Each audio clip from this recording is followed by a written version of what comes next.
vamos falar especificamente hoje do direito à vida e do direito à igualdade.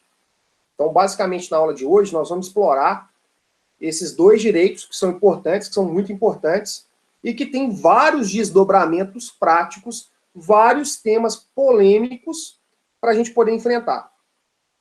Então, olha só, a começar pela análise do direito à vida. Deixa eu compartilhar com vocês aqui. Isso. Ó, então, gente, basicamente, quando a gente lê o caput do artigo 5º da Constituição, ele vai falar que todos são iguais perante a lei, sem distinção de qualquer natureza, garantindo-se aos brasileiros e aos estrangeiros residentes no país. Então, nós já fizemos essa interpretação extensiva na aula passada, e nós já vimos que os titulares dos direitos fundamentais previstos na Constituição brasileira não são apenas os brasileiros, natos e naturalizados, e os estrangeiros residentes no país, mas qualquer pessoa, né, mesmo o estrangeiro residente no exterior, ele é titular dos direitos previstos na Constituição brasileira. Então, são garantidos a todas essas pessoas a inviolabilidade do direito à vida, à liberdade, à igualdade, à segurança e à propriedade, nos termos seguintes. Além desses 5 direitos que estão previstos aí, vida, liberdade, igualdade, segurança e propriedade. Então, além desses 5, vocês vão acrescentar mais um direito, que é o direito à privacidade.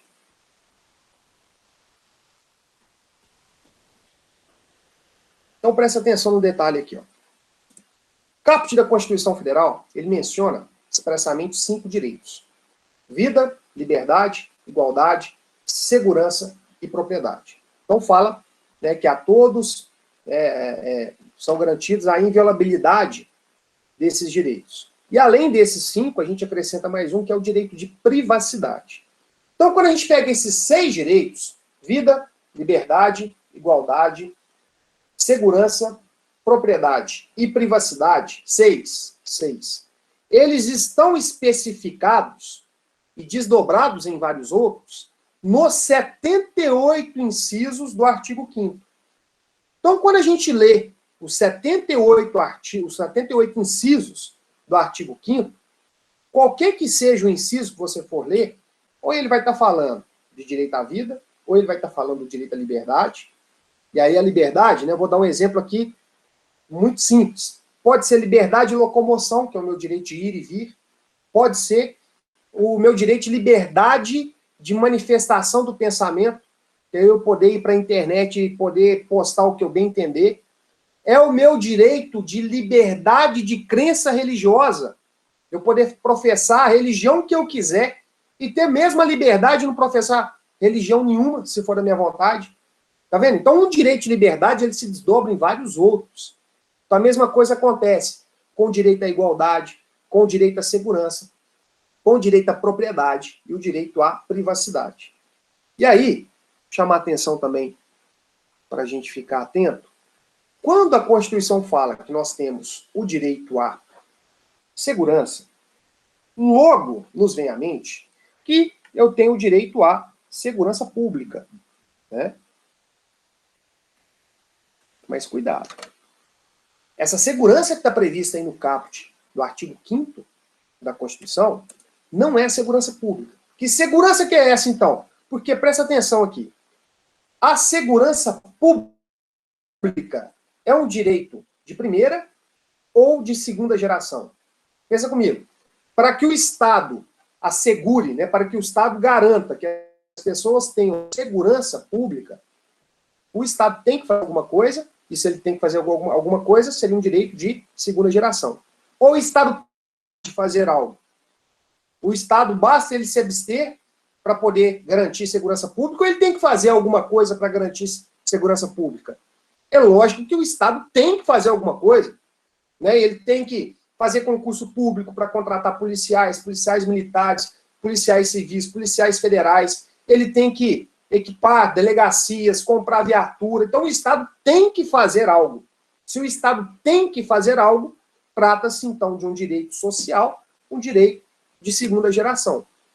Mas, basicamente, no artigo 5º da Constituição, nos 78 incisos, basicamente, a gente vai ter direitos de primeira geração, ou seja, direitos através dos quais o Estado vai ter que se abster. Impõe-se ao Estado uma atuação negativa, de não fazer para respeitar esses direitos. Porque, olha só, quando a gente analisa todos os outros 4 escritos na Constituição e a privacidade que eu mencionei, então, olha, para o Estado respeitar o meu direito à vida, basta que ele não me mate. Para o Estado respeitar o meu direito à liberdade, basta que ele não me prenda, né? O meu direito de liberdade de locomoção, por exemplo. Para o Estado respeitar o meu direito à igualdade, beleza? Basta que ele me trate, né, de forma igual, que ele não me discrimine. Para o Estado respeitar o meu direito à propriedade, basta que ele não tome os meus bens. E para respeitar a minha privacidade também, basta que ele não viole a minha privacidade. Então, olha, com relação à segurança, ela não destoa desses outros 5 direitos. A segurança prevista no caput do artigo 5º da Constituição não é a segurança pública, e sim a segurança jurídica. Certo? Então, a segurança mencionada aí no caput do artigo 5º não é segurança pública. Presta atenção que isso aí já foi objeto de prova de concurso. A segurança mencionada no caput do artigo 5º é a segurança jurídica. Então, todos os outros, né, todos os demais incisos do artigo 5º da Constituição, né, todos os incisos do 1º até o 78, o artigo 5º tem 78 incisos, todos eles vão dispor sobre desdobramentos desses 6 direitos. Vida, liberdade, igualdade, propriedade, privacidade e segurança jurídica. Certo? Então, ficar muito atento a isso. E nós começamos o nosso estudo pelo direito à vida. E aí, embora muitos digam que o direito à vida é o direito mais importante que existe, porque ele é um pressuposto para todos os outros direitos, não há que se falar em liberdade sem vida, em propriedade sem vida, em privacidade sem vida. Tudo bem, tudo bem. O direito à vida é um direito importantíssimo. Isso aí é inegável. Porém, o direito à vida, ele não é hierarquicamente superior e nem é um direito absoluto. Certo? Então, muito cuidado com essa ideia. É uma ideia errada. Então, muito cuidado com isso. O direito à vida é um direito fundamental importantíssimo, porém, não é um direito nem absoluto e nem hierarquicamente superior a qualquer outro direito constitucional, a outro direito fundamental. Bom, a gente precisa diferenciar a ideia de inviolabilidade do direito à vida da irrenunciabilidade desse direito. São coisas distintas. Inviolabilidade é diferente de irrenunciabilidade. Uma coisa é uma coisa, outra coisa é outra coisa. Citando um filósofo moderno, amor é amor, romance é romance, traição é traição, e um lance é um lance. Então, inviolabilidade é uma coisa, irrenunciabilidade é outra coisa. Então, o que é inviolabilidade? A inviolabilidade protege o meu direito à vida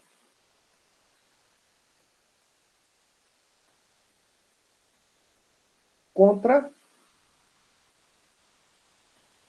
os outros. Então, protege contra terceiros.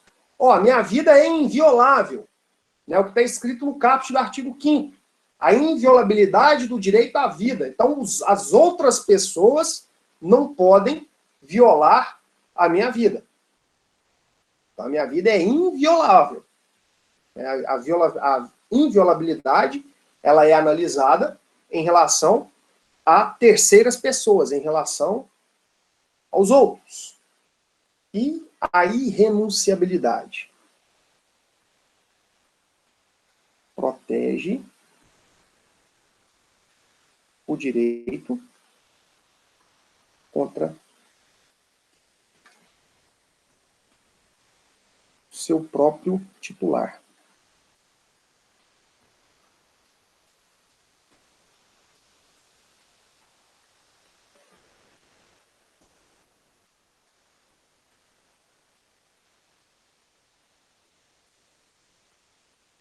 Olha só, vamos entender isso aqui, olha que doideira que é isso. Inviolabilidade protege o meu direito à vida contra os outros, contra as outras pessoas. E aí é muito fácil da gente compreender isso. Por isso que aborto é crime, por isso que homicídio é crime, né? Por isso que o infanticídio é crime. Então, eu estou protegendo, com a tipificação dessas condutas, eu estou protegendo a vida, né, a minha vida contra as outras pessoas. Então, se alguém atentar contra a minha vida, ele vai responder por tentativa de homicídio, por homicídio consumado, né? Se alguém praticar um aborto, vai responder criminalmente por isso. Então, olha só, a inviolabilidade é muito fácil da gente compreender. Mas a irrenunciabilidade é mais complicada. Por quê? O suicídio não é punível. Não tem como punir o suicídio. Por uma questão prática. Como que eu vou punir o sujeito que suicidou? Eu já falei com vocês, não tem jeito de enterrar ele de cabeça para baixo. De cabeça para baixo a gente enterra só a sogra da gente. O suicida não. Agora, imagina o seguinte exemplo. Imagina que um ator vai fazer uma peça de teatro e ele tem tanta paixão pela profissão dele que ele se dispõe a morrer, a praticar um autoextermínio durante a peça, para deixar a coisa mais né, com mais emoção, com mais sentimento, mais real a coisa. Então, o ator vai atentar contra a sua própria vida em cima do palco. Com certeza, né, se isso chega até o Ministério Público, se o judiciário é provocado em razão de uma atuação dessa forma, ciente dessa intenção de um dos atores que compõem o elenco dessa peça, ela vai ser embargada, ela vai ser proibida. Né? Por isso que a gente sempre, quando tinha, não sei se vocês vão lembrar, quando tinha o programa Pânico na TV, quase que toda semana tinha algum quadro do programa que era proibido, que o Ministério Público ingressava com ação judicial e o judiciário proibia aquele quadro de ir ao ar para proteger a dignidade, a imagem, a honra das pessoas que se submetiam a situações degradantes, né, por conta de cachê, por conta de participar ali do programa. Então, a irrenunciabilidade, ela protege o direito contra o seu próprio titular. Né, a questão de não ser possível a punição ao suicídio é por uma questão meramente prática. Agora, né, esse exemplo do ator que se dispõe a morrer em cena para deixar a peça mais emocionante, isso aí seria facilmente proibido pelo judiciário. E aí, gente, olha o tamanho do problema quando a gente analisa o direito à vida. Olha aqui. Quando a gente fala do direito à vida, não é somente o direito que eu tenho de continuar existindo. O direito que eu tenho de ninguém me matar, de ninguém atentar contra a minha vida. Quando eu falo em direito à vida, eu tenho direito à concepção, eu tenho direito à gestação, direito ao nascimento é o direito à existência digna. Lembra?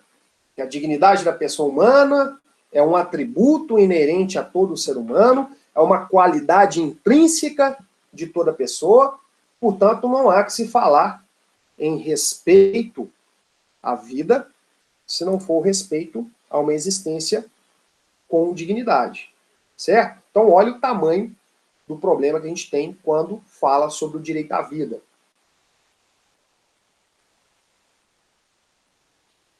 E outro detalhe, e outro ponto importante. Eu vou trazer alguns exemplos práticos que foram decididos pelo Supremo Tribunal Federal, porque a Constituição, ela fala que é inviolável o direito à vida, porém ela não fala a partir de quando. Olha aqui. Todos são iguais perante a lei, sem distinção de qualquer natureza, garantindo-se aos brasileiros e aos estrangeiros residentes no país a inviolabilidade do direito à vida. Tá. A vida é inviolável, mas a partir de qual momento? Concebeu, né, o espermatozoide, encontrou o óvulo lá, tal, já tem um embriãozinho. Pode expelir esse embrião? A pílula do dia seguinte, ela seria inconstitucional porque violaria o direito à vida? Tá vendo? O tamanho da implicação disso. Então, a partir de que momento que a vida humana é protegida? Existem várias teorias a esse respeito. Existe uma teoria, que é a teoria chamada de concepcionista, que defende que a vida humana deve ser protegida a partir da concepção. Então, ó, concebeu lá, criou o embriãozinho, já é vida humana, já tem que proteger. Existe uma outra teoria, que é a teoria que fala que a vida humana deveria ser protegida a partir da nidação. O que é isso? É quando o embrião se descola da parede do útero, e aí já começa a se desenvolver, porque até esse momento, o índice de aborto espontâneo, né, de aborto natural, é muito grande. E será que poderia se falar em aborto? Porque tem apenas, né, um óvulo concebido pelo espermatozoide. Então, será que poderia se falar em aborto nessa situação? Tem toda, né, a discussão envolvendo a pílula do dia seguinte, se ela seria abortiva, se não seria abortiva. Então, existem várias teorias, né, a teoria concepcionista, a teoria da nidação, a teoria que defende que a vida humana começa a partir se não salvo engano, da terceira semana de gestação, né, porque aí o feto já começa a se formar. Tem uma outra teoria que fala que só pode se falar em vida humana, salvo engano, até a 12ª semana gestacional, que é quando o feto passa a ter a condição de sentir dor, né, que começa a desenvolver o sistema nervoso central. Então, somente a partir daí é que poderia se falar em proteção à vida humana. Tem algumas teorias que falam, olha, só pode se falar em vida humana a partir do nascimento, com vida. Então, seria totalmente possível o aborto com qualquer idade que tivesse o feto. Então, olha só, depois nós vamos discutir isso e nós vamos ver que nem a Constituição e nem o Supremo Tribunal Federal estabeleceu qual é o momento exato. Por isso que a gente tem tanta teoria, a gente tem tantos adeptos a cada uma delas. Então, o Supremo Tribunal Federal não definiu a partir de qual momento que a vida humana deve ser protegida. O Supremo Tribunal Federal ele estabeleceu algumas balizas, né, alguns parâmetros, mas o Supremo não disse a partir de qual momento que a vida humana deve ser protegida. Fato é que qualquer mulher tem direito à gestação, e esse direito à gestação, além de ser um direito dela, é um direito também do feto que está na barriga dela. Então, são dois direitos distintos, né? O direito à vida do feto não pertence ao direito, não pertence à gestante. São titulares diferentes. Então, essa é a ideia que a gente tem que começar a criar aqui e a entender para a gente poder chegar a essas conclusões. Então, olha, direito à concepção, que vai englobar esse direito à vida, o direito à gestação, o direito ao nascimento e o direito à existência com dignidade. Então, todos esses 4 momentos englobam o direito à vida humana. E aí, a gente tem algumas restrições previstas no texto constitucional e no texto legal ao direito à vida. Por quê? O direito à vida, repito, não é um direito absoluto. Ele é um direito relativo. E ele nem é absoluto e nem está hierarquicamente superior aos demais. E aí, ó, nós precisamos fazer essa diferença aqui também. Ó. Quando nós diferenciamos inviolabilidade de irrenunciabilidade, precisamos diferenciar restrição de violação. O direito à vida sofre diversas restrições. O que é uma restrição? É a limitação legítima e constitucionalmente prevista desse direito. Então, restrição é isso. Restrição é algo autorizado. A própria Constituição admite uma restrição, uma limitação a esse direito à vida. Então, quando a própria Constituição, o próprio ordenamento jurídico autoriza essa limitação a esse direito, nós vamos chamar isso de restrição ao direito. Violação é uma limitação ilegítima, é uma limitação não permitida pela Constituição nem pela lei, certo? Então, a Constituição ela não viola o direito à vida, e sim restringe o direito à vida.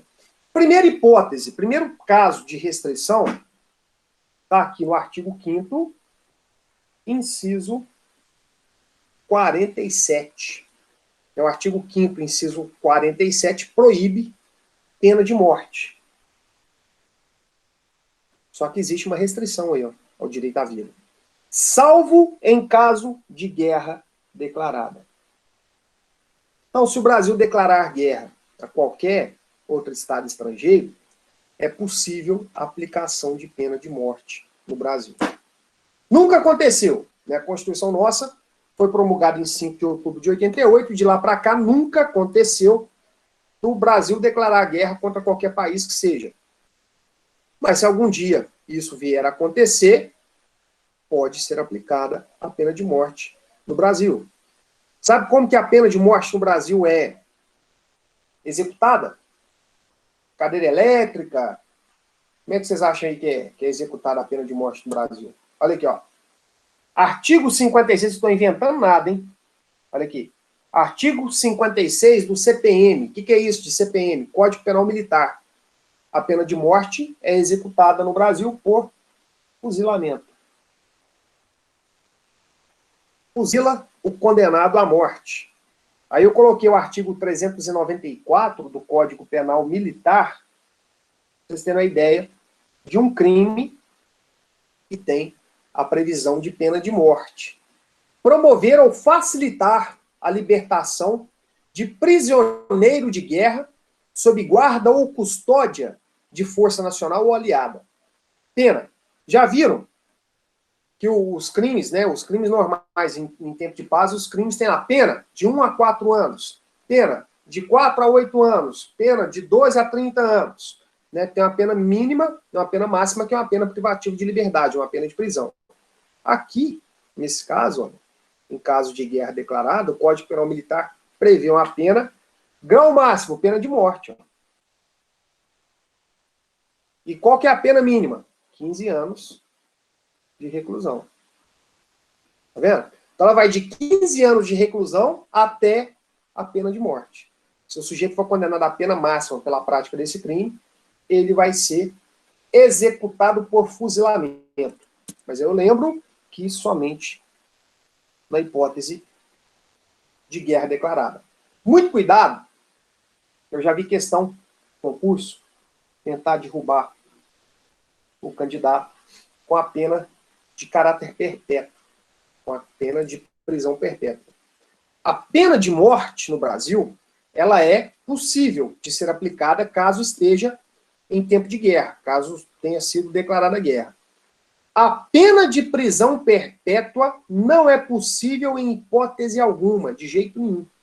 Seja em tempo de paz, seja em tempo de guerra. Viu? Muito cuidado. Porque já vi questão de concurso falar, olha, é possível a aplicação da pena de morte e da pena de prisão perpétua caso esteja em tempo de guerra. Mentira. A prisão perpétua não admite nenhuma flexibilização. Beleza?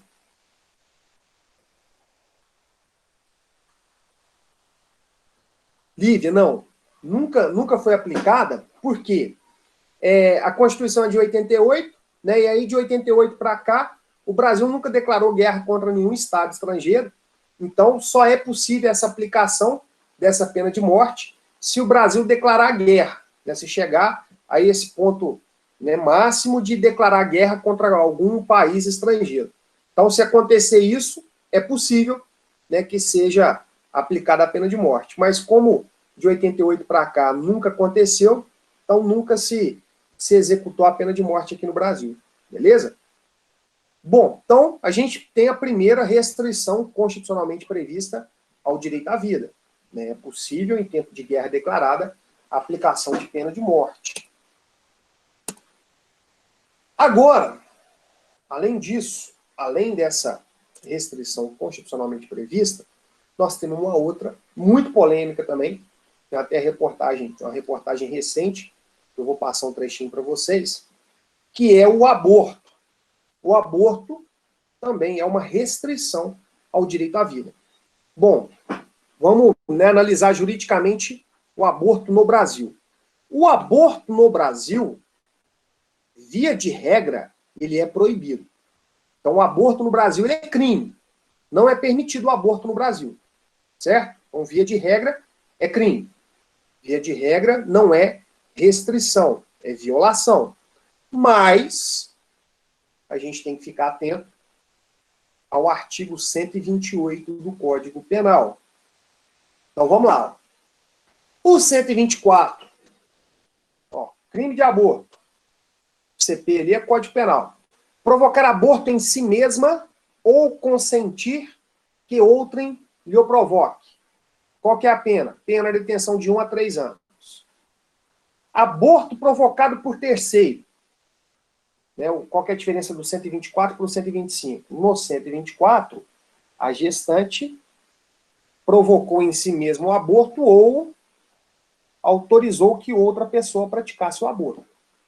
No 125, ela não autorizou. Né? A pessoa agrediu ela e em razão, né, ela estava grávida, a vítima estava grávida, sofreu uma agressão, em razão da agressão, abortou. Então, olha, provocar aborto sem o consentimento da gestante. Reclusão de 3 a 10 anos. Olha a diferença da pena. Né? Porque o 125 é muito mais grave. 126. Provocar aborto com o consentimento da gestante. Ah, mas aqui já falou, aqui em cima já falou com o consentimento, mas o 124 e o 126 são figuras típicas diferentes. Se a gestante vai numa clínica clandestina para poder praticar o aborto, ela responde pelo crime do artigo 124, porque ela consentiu que o médico lá dessa clínica clandestina fizesse o aborto nela, e o médico que fez o aborto com o consentimento dela responde pelo crime do artigo 126. Né, pena reclusão de 1 a 4 anos. Parágrafo único 126 fala do aumento de pena. Aplica-se a pena do artigo anterior se a gestante não é maior de 14 anos, ou é alienada, ou débil mental, ou se o consentimento é obtido mediante fraude, grave ameaça ou violência. Então, olha só. Os artigos 124, 125 e 126 do Código Penal criminalizam o aborto. Olha só, olha, aborto no Brasil é crime. Mas o artigo 128 do Código Penal, ele traz duas exceções, ou seja, duas restrições ao direito à vida. O 128, inciso 1, vai dizer que não se pune o aborto praticado por médico se não há outro meio de salvar a vida da gestante. Gente, olha só, eu tenho um conflito de direitos fundamentais. Lembra do postulado da proporcionalidade lá da aula passada? Então presta atenção. Eu tenho um conflito de direitos fundamentais. Vida da gestante e vida do feto. Eu tenho dois direitos separados. Eu não posso acoplar a vida do feto à vida da gestante, porque senão o aborto não seria crime. A gestante poderia dispor. Se eu cortar um pedaço do meu dedo aqui, eu não vou responder por crime nenhum, eu não respondo por lesão corporal. Da mesma forma, se eu considerasse o feto como sendo parte integrante do corpo da gestante, se ela praticasse o aborto, ela não responderia por crime nenhum. Então eu tenho um conflito, uma colisão aí de direitos fundamentais. Vida da gestante e vida do feto. Vamos analisar o artigo 128, vamos ver se a opção do legislador foi uma opção correta. né? Porque quando essas duas vidas conflitem, né? Elas conflitam, quando elas colidem, qual é a opção? Por qual vida que eu tenho que optar? Eu vou escolher, né? O detalhe, o exemplo do 128, inciso 1 é o seguinte: é uma gravidez de risco. Se a gestante levar a gravidez até o fim, pode ser que os dois morram, né? Pode ser que ela morra e a criança sobreviva, né? E pode ser que ela sobreviva e a criança morra. É uma gravidez de muito risco, de altíssimo risco, que vai levar em consideração essa possibilidade de aborto. Então, olha, se a vida da gestante está em risco em razão da gravidez que ela tem, qual vida aí que vocês acham que deve prevalecer? Vamos analisar a partir do postulado da proporcionalidade. Lembra? Necessidade, adequação e proporcionalidade em sentido estrito. Então, olha só. Necessidade. Né? Qual que é o meu objetivo? O meu objetivo é salvar as duas vidas. Mas isso não tem jeito.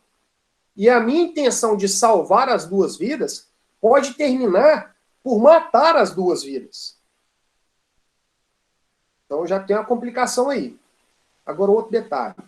Qual que é a opção, né, a adequação? Vamos analisar sobre o aspecto da adequação.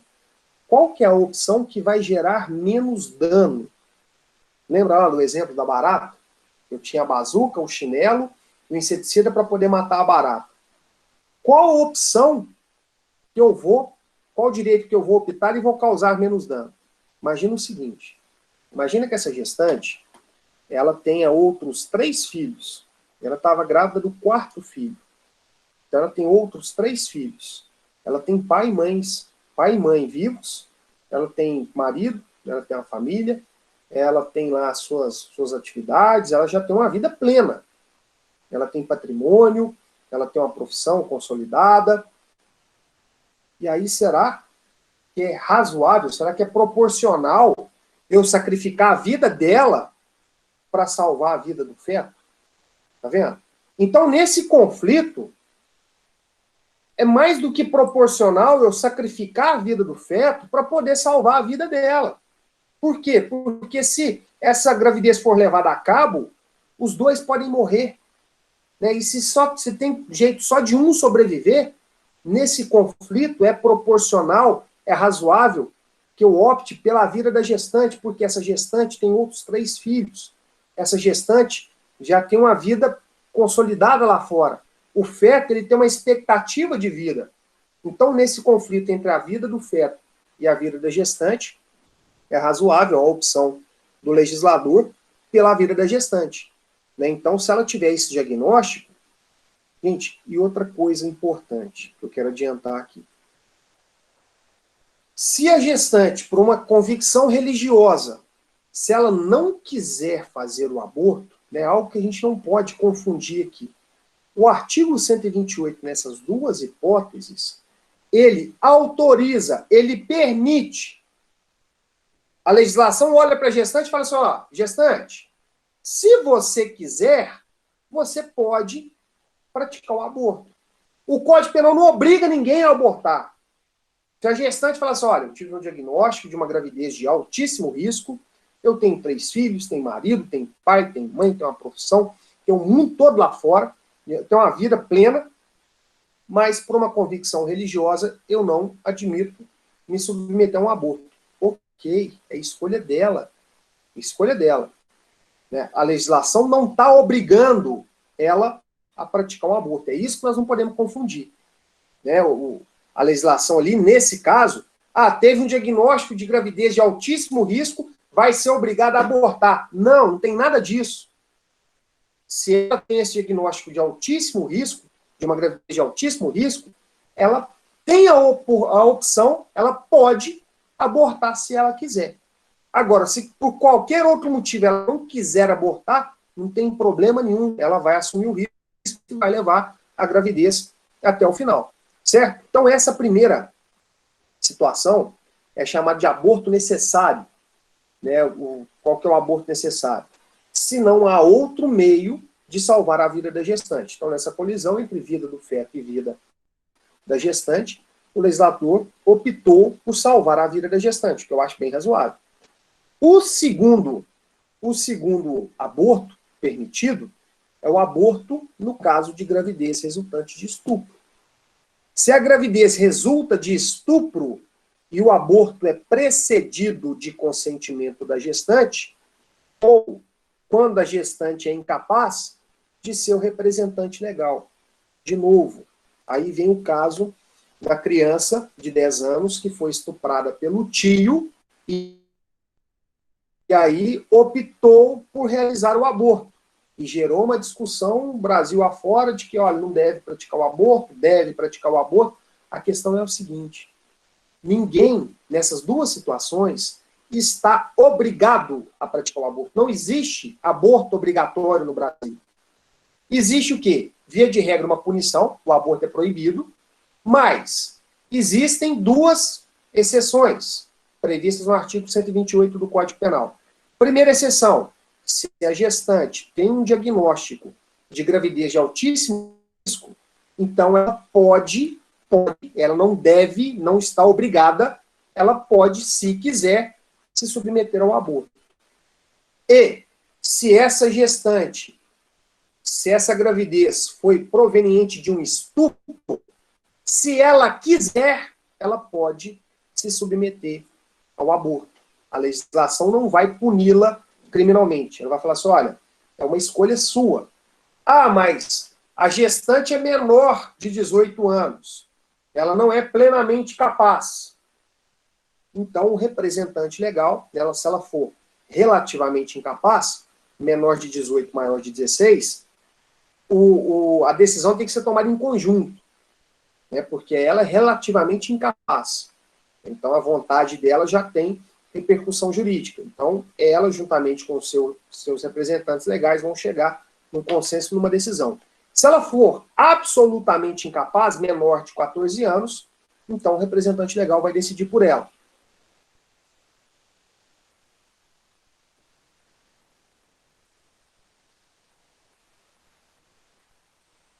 Pois é, gerou uma repercussão muito... até uma questão religiosa. Né? O que eu queria que, independentemente, e né, com todo respeito à religião de todo mundo aqui, a questão do aborto da criança de 10 anos, legalmente, juridicamente falando, ele é possível. Né? A legislação nossa contempla desde 1940.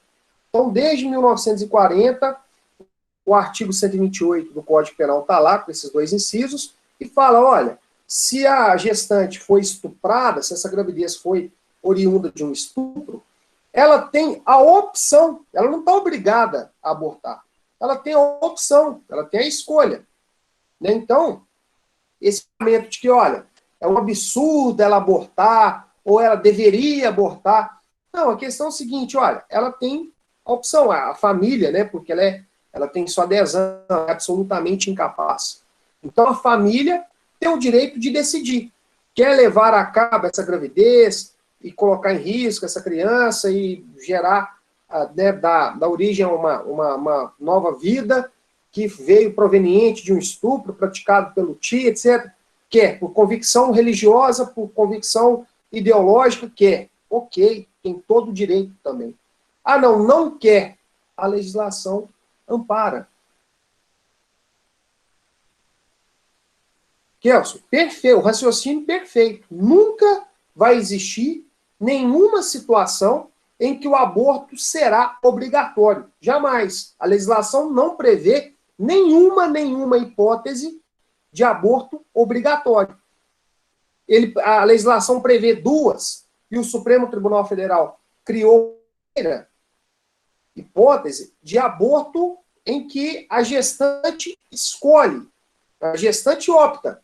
Ó, eu quero realizar o aborto porque a minha gravidez se enquadra em uma das situações que a legislação permite o aborto. Ok, então você está autorizada a praticar o aborto e você não será processada criminalmente.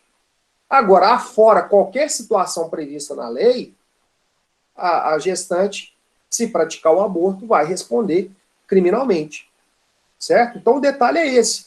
Eu eu projetei aqui uma reportagem pequenininha.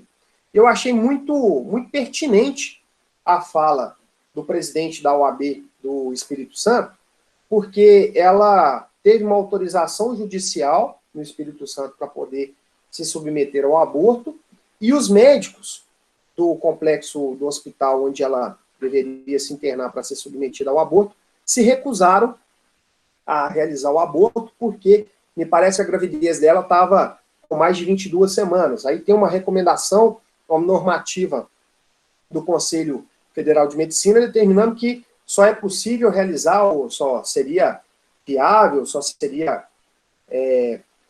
mais seguro fazer o aborto depois, antes de 22 semanas. Então, o presidente da OAB do Espírito Santo fez concedeu uma entrevista de forma muito tranquila, e eu concordei muito com o que ele falou. Ele falou assim, olha, não existe nenhuma ilegalidade na criança realizar o aborto, em optar, a família da criança optar pela realização do aborto, como também não existe nenhuma ilegalidade nos médicos se recusarem a fazer o aborto. Olha, se recusaram, beleza, ela foi fazer o aborto no hospital, no Pernambuco, salvo engano, que teria lá mais experiência, mais preparo, médicos mais experientes nesse tipo de assunto. Então, eu achei muito pertinente essa entrevista dele. Jéssica, e perfeito. Em todas as situações que a legislação autoriza a prática do aborto, em todas elas, tem que haver o consentimento da gestante. Se a gestante for menor, se ela for incapaz, menor ou tiver algum problema mental, o representante legal dela tem que autorizar. Então, também não existe a possibilidade de se realizar, de se submeter uma gestante a um aborto sem que ela queira, sem que ela concorde. Nesse caso, pelo menos o que a mídia divulgou, é que a avó que cuidava da criança, ela queria que a neta se submetesse ao aborto, e a própria criança parece também que queria. Eu vou projetar a reportagem, que eu achei muito interessante, reportagem curta, eu achei interessante a forma como foi feita essa análise da família da criança que quis se submeter ao aborto e aos médicos que se recusaram.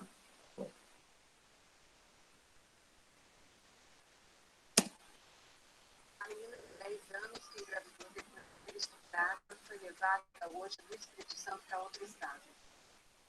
Acompanhada de parentes, a menina que está grávida de 5 meses embarcou hoje de manhã no aeroporto de Vitória. Segundo o governo do Espírito Santo, ela foi para um estado que tem protocolo médico mais específico para interrupção de gravidez. A gravidez foi revelada no dia 7 de agosto, quando a menina foi a esse hospital na cidade de São Mateus, se queixando de dores abdominais. A menina relatou que começou a ser estuprada pelo próprio tio desde que tinha 6 anos. Ele tem 33 anos e foi indiciado por estupro de vulnerável e ameaça, mas está foragido. Ontem, a menina ficou internada no Hospital das Clínicas, em Vitória. Uma equipe do hospital se recusou a fazer o aborto, alegando que a idade gestacional não está amparada na legislação vigente, mesmo que na sexta-feira o juiz Antônio Moreira Fernandes tenha atendido a um pedido do Ministério Público favorável à interrupção da gravidez. Na decisão está escrito que é legítimo e legal o aborto acima de 22 semanas nos casos de gravidez decorrente de estupro, risco à vida da mulher e anencefalia fetal. A OAB do Espírito Santo comentou o caso. O Código Penal é o único instrumento no Brasil que fala sobre a prática da interrupção de gravidez. E lá não fala a quantidade de semanas ou de peso de feto que pode ser praticado o aborto. Entretanto, existem regramentos médicos de 1999 que trazem lá a possibilidade de se realizar a interrupção de gravidez até as 22 semanas ou até o feto atingir 500 gramas. Nós entendemos que os médicos têm o direito de se referenciar nessa prática, ou seja, não existe nenhuma espécie de omissão médica, nenhuma espécie de crime, e também não pratica nenhum crime aquele médico que se predispõe a fazê-lo a partir das 22 semanas ou a partir de 500 gramas. A criança morava com os avós. Por telefone, a avó disse que não quer comentar o caso. As assistentes sociais que ouviram a menina relataram em depoimento que ela afirmou que deseja interromper a gravidez. E só de tocar no assunto entra em desespero. Chora, grita e repete a todo instante que não quer continuar com a gestação. Na decisão que determinou interromper a gravidez, o juiz concluiu que a vontade da criança é soberana, ainda que se trate de incapaz, tendo a mesma declarada que não deseja dar seguimento à gravidez, fruto de ato de extrema violência que sofreu. A Promotoria da Infância e da Juventude de São Mateus decidiu investigar se pessoas ligadas a grupos políticos foram até a casa da família para pressionar a avó a não autorizar o aborto. O MP também vai investigar áudios de conversas de pessoas que estariam pressionando a família da criança a não interromper a gravidez. E essa equipe que eu estou colocando à disposição da senhora é uma equipe de especialistas, médicos, ginecologistas médicos que sabem lidar com essa situação e estão dando toda a garantia que fazer o que eles querem fazer agora é mais risco do que levar a gestação à frente e fazer uma cesárea com anestesia com tudo correto, entendeu? Hoje, o Corregedor Nacional de Justiça, ministro Humberto Martins, deu 48 horas para que o Tribunal de Justiça do Espírito Santo preste informações sobre as providências tomadas nesse caso. Anteontem, o Tribunal de Justiça declarou que se pauta estritamente no rigoroso e técnico cumprimento da legislação, sem influências religiosas, filosóficas, morais ou de qualquer outro tipo que não a aplicação das normas pertinentes ao caso. Olha,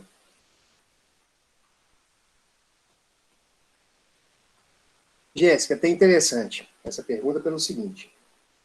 Existe um protocolo que não é necessária a autorização judicial para que se realize o aborto nesses dois casos. Não é necessário. A legislação não exige que haja um processo para se realizar o aborto. Tanto no caso de risco para a vida da gestante, como também no caso de gravidez proveniente de estupro. Mas a própria família, por uma questão de segurança, porque imagina só, com a decisão judicial, especificando que deveria ser realizado, o médico colocou que deveria ser realizado o aborto, mesmo com a idade gestacional, estando entre 20 e 22 semanas, o hospital se recusou a fazer. Se ela não tivesse nenhuma autorização judicial, a situação ficaria muito mais difícil.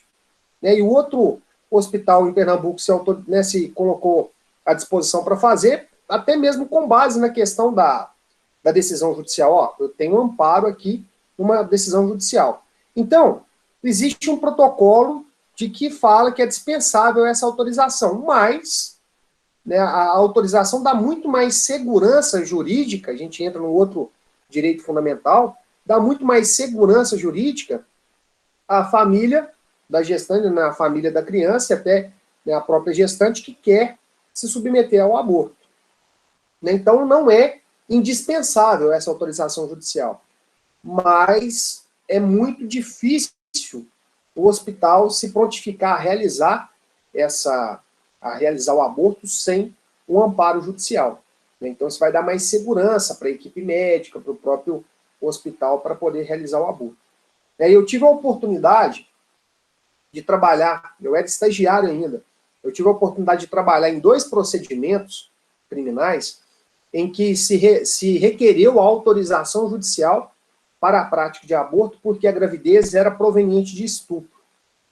E aí, realmente foi lavrado o boletim de ocorrência, tinha os depoimentos dos familiares, tinha os depoimentos da própria vítima, muito coerentes, e ela foi submetida à intervenção médica com 10 semanas de gestação, se não me engano foram 10 semanas de gestação. E um procedimento que demandava muita urgência, porque fica esperando, a criança nasce e nada da autorização judicial e o hospital não faria o aborto. Então esse foi um trâmite muito rápido e o juiz concedeu a autorização para que fosse realizado o aborto. O segundo procedimento, eu achei interessante, porque quando a gente se depara com essas 2 exceções, a gente pensa assim, peraí, então dá para poder driblar essa proibição do aborto no Brasil, basta a gestante falar que está grávida e que ela foi estuprada. Primeiro ponto. o constrangimento que isso gera, né? Imagina uma mulher chegar no hospital e falar que ela está grávida, mas que a gravidez dela foi proveniente de estupro e que ela quer se submeter a um aborto. Então, o hospital, né, via de regra, é isso que acontece, não há nenhuma exigência legal, mas via de regra, o hospital fala assim, olha, traz uma autorização do juiz, falando que você pode abortar. Aí, em primeiro lugar que ela tem que ir para a delegacia. Na delegacia, ela tem que lavrar um boletim de ocorrência, ela vai ser ouvida, ela tem que indicar quem que é o suposto autor do estupro, né? E aí, esse segundo caso, ele, no final lá, ficou bem demonstrado que era um caso de tentar passar por um estupro para que a mulher fosse autorizada a praticar um aborto.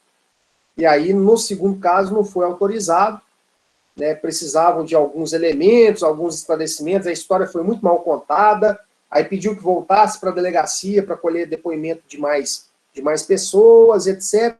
E aí, no final das contas, ficou um monte de contradição, né, que tudo levava a crer que não tinha sido estuprado nada, que ela tinha um namorado, ela estava grávida desse namorado, brigou com o namorado e aí queria abortar, não queria continuar com a gravidez. Aí, nesse caso, não houve a autorização judicial e, consequentemente, o hospital não a submeteu ao aborto, certo? Mas, assim, algo que eu queria chamar a atenção, é uma discussão polêmica, né, e algo que eu queria chamar a atenção é o seguinte, a gente tem que tomar cuidado para não projetar no outro as nossas concepções pessoais, né, sejam elas ideológicas, filosóficas, políticas, sejam elas religiosas. A gente tem que tomar muito cuidado para não projetar na outra pessoa essas nossas convicções, né? A gente tem que analisar, e sobretudo, pelo fato da gente fazer o curso de Direito, a nossa análise, antes de tudo e acima de tudo, tem que ser uma análise jurídica. Né? O caso dessa menina de 10 anos que se submeteu ao aborto, né, eu tive algumas discussões até com familiares, né, eu tenho algumas tias que são religiosas, fervorosas, e aí estavam indignadas com a criança se submeter ao aborto, etc, etc. Então eu falei, olha, a gente, juridicamente falando, a análise jurídica, o que de errado que ela fez? O artigo 128, inciso 2, fala que a gravidez proveniente de estupro, a gestante, quando tem uma gravidez proveniente de estupro, pode ser submetida ao aborto, sem que isso seja nenhum tipo de crime. A avó autorizou, a criança autorizou, ingressaram com pedido judicial. O juiz concedeu a autorização judicial, que nem era necessária. Que de errado ela praticou? Se ela praticou algo religiosamente, moralmente errada, tudo bem. Essa análise tem que ser feita pelo padre, tem que ser feita pelo pastor, ela não tem que ser feita pelo profissional do direito. O profissional do direito tem que se limitar a fazer uma análise jurídica. Se é crime, se não é crime, né? Se é legal ou se é ilegal a prática da conduta. Ah, mas eu sou um profissional do direito muito religioso. Tudo bem, você tem que tomar cuidado para não projetar, né, nas pessoas, nos casos, nos fatos, nas condutas, as suas concepções pessoais, que são suas. Você tem todo o direito de professar a religião, a crença, a ideologia política, a ideologia filosófica que você quiser, e você tem até o direito de não professar nada disso, de não acreditar em nada disso, de não acreditar em concepção política, filosófica. Você tem, inclusive, esse direito de não ter convicção nenhuma. Ok. Mas, quando você se depara com um conflito jurídico, você tem que fazer uma análise jurídica da situação. Né? E aí, mas se fosse uma filha sua, né, muito, né, pelo fato de eu advogar na área criminal, eu falo assim, mas você está defendendo um sujeito que praticou um homicídio. E se ele tivesse matado um irmão seu? Eu queria matar ele, eu queria trucidar ele, pendurar ele, e aí pegar um alicate de unha e começar no pé, até no pescoço dele. Né? Mas a análise jurídica que a gente faz demanda que a gente fique fora do problema, né? Que a gente fique de fora do problema. Né? Olha, eu estou fazendo uma análise jurídica de algo que aconteceu com pessoas que eu nem conheço. conheço por ocasião do problema jurídico. Então, demanda essa análise fria mesmo. Porque qualquer análise emocionada que eu for fazer, né, seja ela de futebol, seja ela de religião, seja ela de direito, ela não vai ser uma análise boa. Ela não vai ser uma análise legítima. Né? Então, quanto mais afastado eu esteja emocionalmente do conflito que me é apresentado, mais justa tende a ser a solução que eu vou apresentar. Né? Tanto que nós vamos estudar isso em direito processual civil, em direito processual penal. O juiz não pode julgar processos de familiares, de amigos íntimos. Ele não pode, porque ele está emocionalmente ligado àquele processo. Imagina o juiz julgar um processo em que a ré é a sogra dele. Qual que é a chance dela ser absolvida? Ao passo, imagine ele julgar um processo em que o réu é o filho dele. Qual que é a chance desse réu ser condenado? Tá vendo? Então, a imparcialidade da análise jurídica, sobretudo a do juiz, determina que ele fique afastado emocionalmente do caso. Então, quando o assunto é essa colisão de direitos fundamentais, a gente tem que tomar cuidado e afastar da análise jurídica as nossas concepções emocionais. Né? A gente não pode projetar nos outros essas nossas concepções que são pessoais. Então, quando a gente analisa o aborto da criança de 10 anos, a gente analisa juridicamente o que de errado que ela praticou. Juridicamente falando, nenhum ato de errado.